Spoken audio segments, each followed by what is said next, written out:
As many of you have gathered by now, I'm quite a big fan of psychedelics and exploring and expanding consciousness using psychedelic substances. And in this video I want to talk very briefly about DMT and what I consider to be the main benefits and risks of using it. It is my view that DMT does not have the same transformative potential as other psychedelic drugs like LSD and magic mushrooms. The experience is intense, but it is fleeting, and once it's over, you're very much just back to how you were before. But the nature of the experience can be beautiful and can feel true and can feel sacred. Whether or not those feelings are to be trusted, who can say? If nothing else, DMT, like all psychedelics, allows us to understand better at least the sheer flexibility of the human mind.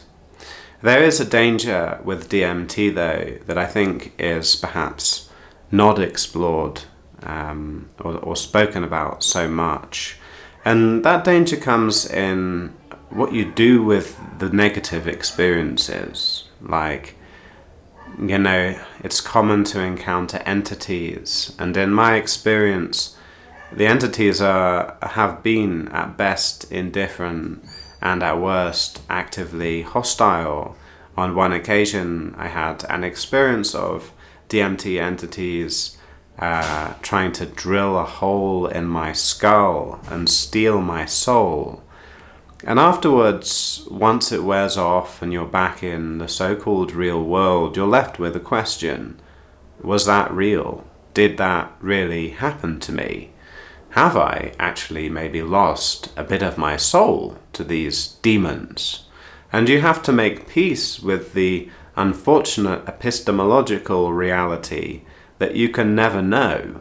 You don't know if it was real, if that happened, if they were real or not. You can tell yourself one way or the other, just like you can tell yourself this very moment is real or unreal.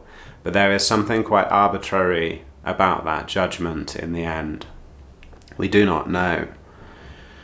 I once went to an academic conference about psychedelic consciousness called Breaking Convention in London. Really recommend it. It's absolutely fascinating. And one of the talks was on the ontological status of DMT entities. And there are essentially just a few possible answers to the question to what extent do DMT entities exist. One is that they are completely mind-dependent and have no mind-independent existence. One is that they're mind-dependent but represent important archetypal aspects of the unconscious mind, let's say. One is that they are mind-independent and that they're actually there, and that even when you stop perceiving them, they still exist. They existed before you perceived them, and they continue to exist afterwards. And at the end of this lecture, there was a bit of a question and answer thing, and so I put my hands up and I asked, let's all have a vote. I want to see what these clever intellectuals and academics from around the world think is the truth of things when it comes to the ontological status of DMT entities. And a good kind of 15 to 20% of these educated, intelligent people would bet their money, I think is how I phrased the question, that actually the entities have mind-independent existence. This is a very difficult claim to verify. I ask you to put your thinking hat on and think about how you could test it. Maybe we make an online database in which we all try to get the name of a DMT entity and we see if any of them start to match up. If people start encountering the same entities, this suggests they're more than just at least arbitrary mental constructs.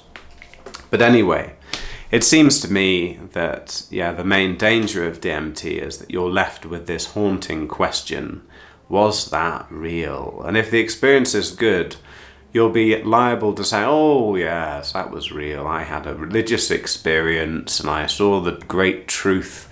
The grand illusion of the Matrix has now been shattered, and I alone, like Neo, know the truth of reality because it felt so real.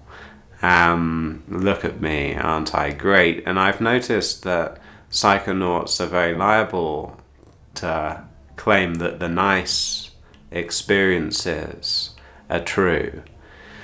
But what do you do with the less nice experiences? And doesn't it become so obvious what's going on at that point that, people using psychedelics are just taking the nice experiences of infinite love and profound beauty and saying, oh, that's real and true, and then taking the unpleasant experiences of like soul-eating demons and horror and hell and things like this and saying, wow, that was just a hallucination caused by it wasn't real or true. Real and unreal, true and untrue. Which experiences are veridical or not, truth-bearing or not? Who can say, especially when they're these like intense psychedelic experiences. I once told a Zen Buddhist monk about some of these things, these powerful experiences you feel you can have on psychedelics. And she looked at me and asked the question, will those experiences help you to sweep the floor? I think that's the question I will leave you with.